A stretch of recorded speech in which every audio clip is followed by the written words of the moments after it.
Hey folks, Scully Nomad here, hope you are well, and an extra special welcome to St Andrews up in Scotland. It looks like the Bahamas right now with the white sandy beach, the blue skies, and the sun is out, and it has been an absolute pleasant surprise. I've never been here before, but today I'd like to share with you my Barista FIRE journey, because that's a little milestone that I've just hit.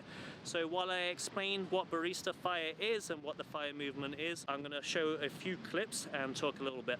FIRE stands for Financial Independence and Retire Early.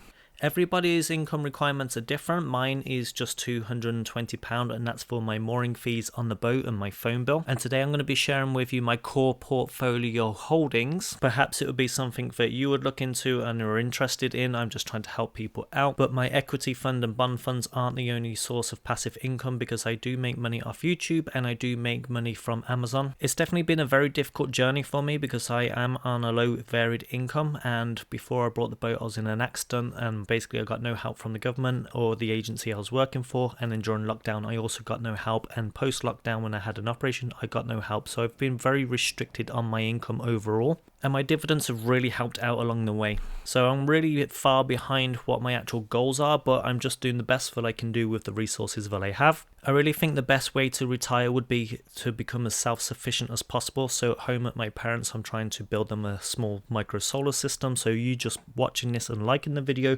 helps towards that, because I'm aiming to buy more batteries and solar for them. And it's likewise on the boat, where I want to install a solar arch. So basically our energy is covered. A little bit about myself: I'm fairly 9. I own everything that I have. My car is held together with duct tape and hope. I manage and maintain it myself, and that's what a lot of the videos that I create is around the car and maintaining it. I also get paid a little bit of money on Amazon, so if I recommend a product and somebody goes ahead and buys it, I get a little bit of kickback from there, and I get the constant viewing time through searches.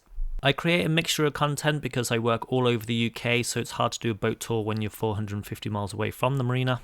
I just made it to the hotel, so let's get down to business. So everybody's finances are different, and by sharing this information, perhaps it will help somebody somewhere. So that's the idea of it. So today I'm going to share with you my core portfolio. I'm not going to share any trades or share any individual shares that I hold, but I'm just going to share you my stocks and shares ISA portfolio, which gives me the income. So I get dividends throughout the year. 3 of my funds pay out every 3 months, and then 2 of them pay every month.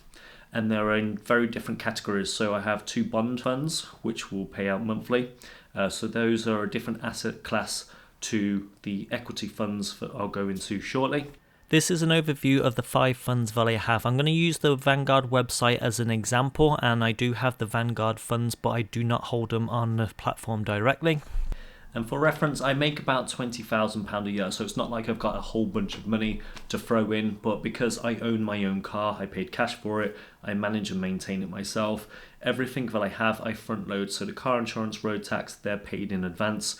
Everything that I try and do is to try and drive down that monthly cost, because my income is variable. Today was actually day 20 of me actually working this year, and I'm filming this May the 15th, that's the date today. So so 20 days I've worked this year. One of the funds is the VUC, which is the Vanguard UK fund, which focuses on the FTSE 100. This is the overview of the FTSE 100, so you can see that it's holding 102 companies, and you can see the distribution, so it pays quarterly, and you can see the yield and the historic payouts, and it yields between 3 and 5%, depends on how the value of the actual fund is. If the price is up, the yield goes down, the yield goes up and the price goes down. But I cost average over time with all of the funds. That means I pay in the same amount at different intervals or a similar interval. The screenshot shows if you would have put money in May 2012 of £10,000 and done nothing, by today you would have the same value as £25,672 by just simply leaving it there. Plus your quarterly dividends paid out to you. The next fund is the VUSA. By far the most popular fund in the world is the S&P 500, which represents the top 500 companies in America. I actually have this fund twice, so in my stocks and shares I have the income version, and then I have the accumulation version in my retirement account. And the accumulation version, basically any dividends paid out gets put back into the fund to buy more of the fund. This means you get the compounding effect over time, because obviously the dividends are buying more of the fund. As the fund price is high, the yield is low, which is why it's 1%, but if you look at the overall returns and gains of the S&P 500, the returns on this fund have been massive. So if you would have put $10,000 in May 2012, by today's standard, it would have been $51,725. So it's basically 5 times your money since then, plus of course your dividends. Next up is the Vanguard All World High Yield Fund. This is another quarterly paying fund, and you can see that it's got 2,191 stocks, and this is global. This fund actually represents 50% of my portfolio, and I could try and keep it balanced that way. So if I've only got spare money to put money in one fund, it's this one. I try and invest at least £200 a month, but it really varies on the amount of work that I've got on. If I've got a spare £500, I'll put £100 on each fund. If I've got £200, I'll put it on this one. Then the following month, I'll put £100 on an equity fund and £100 on a bond fund, just to kind of keep it balanced a little bit. It is certainly tricky being on a low variable income to invest, and so a big shout out to my fellow underpaid and overtaxed friends.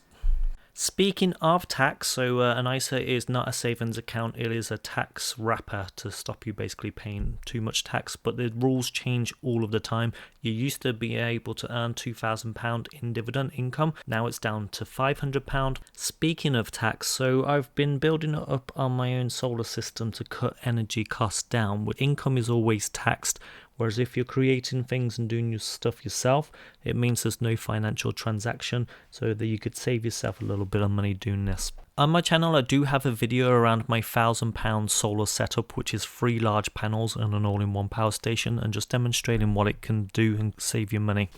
The next fund I have is the short-term duration sterling by, again, Vanguard. The full name of it is the Sterling Short-Term Money Market Fund, so this is in a different category than the other ETFs in the equity field.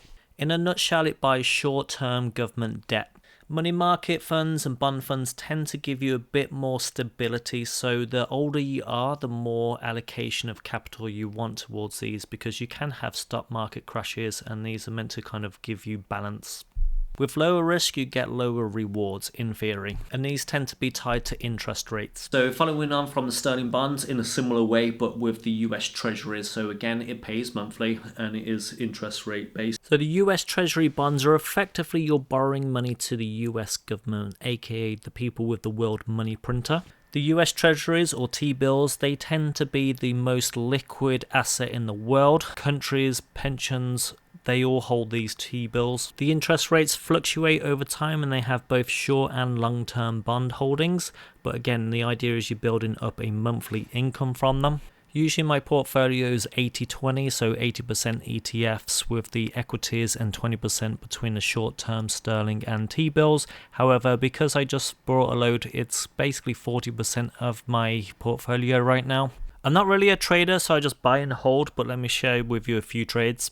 My best trade was actually a milk database company, so it was very much a buy the rumor, sell the news, and in one day I made 85%, which is obviously very, very good, but those are very, very rare, very, very risky, and it could have definitely gone the other way. But effectively, this milk database company, it was brought by Associated British Foods. For people who know what Primark is, Primark's owned basically by a big food company. The next trade that I was pretty successful on was the Activision Microsoft deal, where basically I made $15 per share. I had a few shares, but again, if you think that I only earn £20,000 a year, obviously I can't front load big trades or anything, which means I only get a few quid here and there, let's call it. But basically a merger arbitrage is two companies. They want to merge with each other, they kind of agree on it, and then it goes through all the competition regulators, and then the share price reflects that with a slight discount. So I made about £1,000 on this trade, because obviously being a low income earner, it's quite hard to buy shares at $80, but effectively Microsoft ended up buying Activision for $95, so I made £15 per share. It did take a very long time for the deal to actually go through, because of the competition regulators were deciding whether there would become a monopoly within the gaming industry. The deal went through, I took my £1,000 profit and the balance which I used to purchase the shares, and then I used that to pay off my loan on the boat. I'm going to wrap up the video just so it doesn't get too long. If you're new to the channel, I do a mixture of content, mostly because I work all over the UK, so it's hard to do boat tour videos when you're 450 miles away from the marina, just like it's hard to do car repair videos if you're 350 miles away from the car and there's no projects to work on it. But we'll be back at the marina shortly. I do have an interview with the yacht broker coming out soon, so I'm just waiting for the go-ahead to release that. And I also have a few more boat tour videos coming up because they are quite popular, and the broker is going to do a little kind of show and tell along the way. And so a lot of the boats coming up will be for sale, and you can find those on Boat Shed, but I'll leave the links for them. I do have 2 other boat tour videos lined up with my friends, so they'll be showing their boats off. Speaking of boats, one is actually called Jiggers, and I seen earlier today a little car which had Jiggers written on it, which is pretty funny actually. Well, thanks for watching, thanks for being fans.